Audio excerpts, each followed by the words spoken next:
So is living in Poland really as cheap as everyone think it is? I don't know, but we're gonna find out in this video. If you're watching me for the first time, my name is Kaja and I live in Warsaw, which is Poland's capital. And last month I tracked all my expenses. I wrote everything down, and in this video I'm gonna share with you the real cost of living in Warsaw. That sounded dramatic. The real cost, you know, the actual cost, like how much things actually cost, how much money I'm actually spending. Okay, so obviously the biggest expense wherever you live is the rent. I was paying 2,350 zloty, which is roughly $650 in rent for a one-bedroom apartment, 38 square meters in downtown. Incredible location, old building, but again, incredible location, or at least in my taste, it was an incredible location. In that video, I actually told you that it's 600, but it's wrong. I calculated it again. It's actually 650 converted to US dollars. It was definitely not anything luxurious. As you can see in the video, it's a pretty standard apartment for Warsaw, and this is pretty much what you should expect to pay if you want to live either downtown or any of other neighborhoods like Powiśle, Żoliborz, Mokotów, any of the other neighborhoods that are sort of central. Actually, a thing about Warsaw is that a lot of people don't necessarily want to live downtown, so only because I was living downtown, that didn't mean that I was paying more. If you want to live other places in central location, you're probably gonna have to pay the same. The second biggest expense is often food. Last month I spent $260 on food. So I think actually food is one of the things that is quite affordable in Poland, especially if you just do groceries and you cook at home. However, I must say that I think I'm also like pretty cheap-ish with food, because I just eat the same thing over and over again. I just eat bread and like oatmeal and pizza. I don't like cooking, so I don't buy a lot of different ingredients. So I think that a lot of people spend way more on food than I do. Out of these $260, I spent 160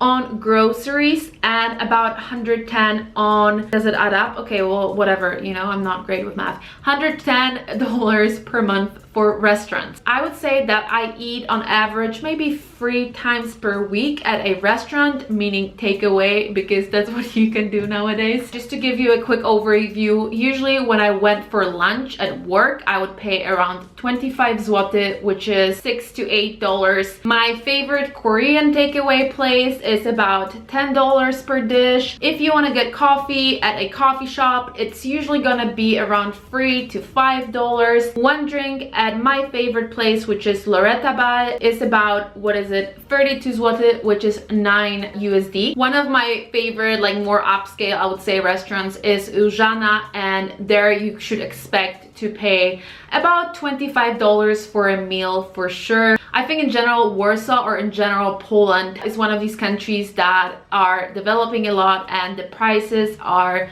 very different. I mean, you can have really good food here for not much, but there are also more and more places that are more and more expensive. And yes, I know you can say that this is the case everywhere really, but I think in countries that are developing and growing a lot, this is even more like intense in a way, if you know what I mean. Transportation. Last month I spent $60 on transportation, and that was mainly me Ubering around. Obviously we are in the pandemic right now, so I don't take public transportation. Maybe I took it once or something, yeah, maybe once or twice.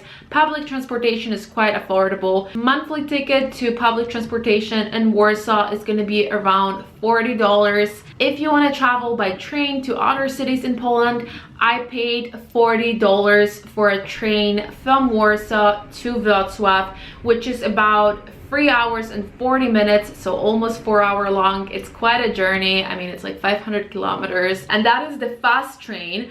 The fast train is more expensive than the old, less fast trains. The old trains can even cost half of the price, so you could maybe get it for even like $20, but it's gonna take much longer. Gym. I used to pay 100 zloty for my gym membership when gyms were still a thing that was open. Side note, you can get a cheaper gym. The thing about my gym was that it was open 24/7. It didn't have a pool, didn't have a sauna. So again, maybe if you want a pool and all these things, that's gonna be even more expensive. However, my gym was really cool, had all the classes, was really modern and open 24/7. So once I even went to a gym at 1 a.m. It was crazy. If you want to get a massage, you should definitely count on like 120 zloty, I would say, which is $33. Of course, it depends on the place. I know there are shady places where you can get it for less, but this is a pretty good price in general. Like a full body massage can even cost you more. I must say one thing is that if anyone is watching this and considering moving somewhere else in Poland, Warsaw is definitely way more expensive than other cities in Poland, and I think there's a big price difference between Warsaw and other Polish cities, especially smaller cities. I think the prices can actually be so different there. Hairdresser, if you want to get blonde highlights and a haircut like I do, is going to cost you around 600 zloty. Nails, getting your nails is about 120 zloty, which is $40. Cinema ticket, that one really depends which cinema you want to go to, but if you want to go to one of the like big cinemas at the malls, those are actually quite expensive, and yeah, a ticket and maybe popcorn and Coke will cost you about $16 to $18. However, if you just want to get the ticket and you don't want any popcorn, but why would you do that? Going to cinema without popcorn is like pointless.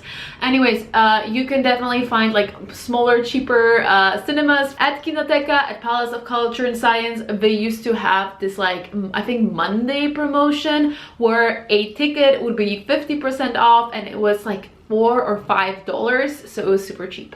Another thing that I've also spent my money on last month was Rossmann. Rossmann is basically like a drugstore chain here in Poland, and that's where you get your shampoo, your creams, your whatever else you get, your vitamins.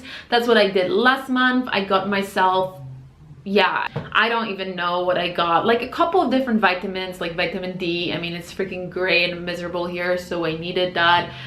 Shampoo, conditioner, like mask, like whatever. I don't even know what I got, but I didn't get that much. I must say, I did not get that much. I ended up paying like 210 zloty, which is $57. So I think things like that can really add up. Okay, there's like one thing that I've spent on I didn't tell you. Yes, I was embarrassed. I spent like $30 on candy alone last month. Yes, I do have a separate candy budget because I eat a lot of it, and I'm really ashamed of myself, and I really want to stop eating that much sugar because I'm a sugar addict. It's an actual problem. There is a reason why I wrote it down, and the reason is like trying to make myself stop eating so much candy because it's not good for me. Anyways, yes, $30 on candy. And let me tell you one thing, candy is really cheap here, so I had to eat a lot of it to make it to $30, okay? So yeah, that was pretty much it, everything that I spent in 1 month. So let me know in the comments if you think that Poland is super cheap or if it's maybe more than you thought. I think that if you come from like the States or Western European countries, you will definitely think that it's cheap, but of course if you live here, you earn Polish salary, it's not, well, it's not cheap for me, it's normal. That's the way it always is, right? Please subscribe to my channel if you like the video, and like this video, and do it all basically. Okay, bye guys, see you soon.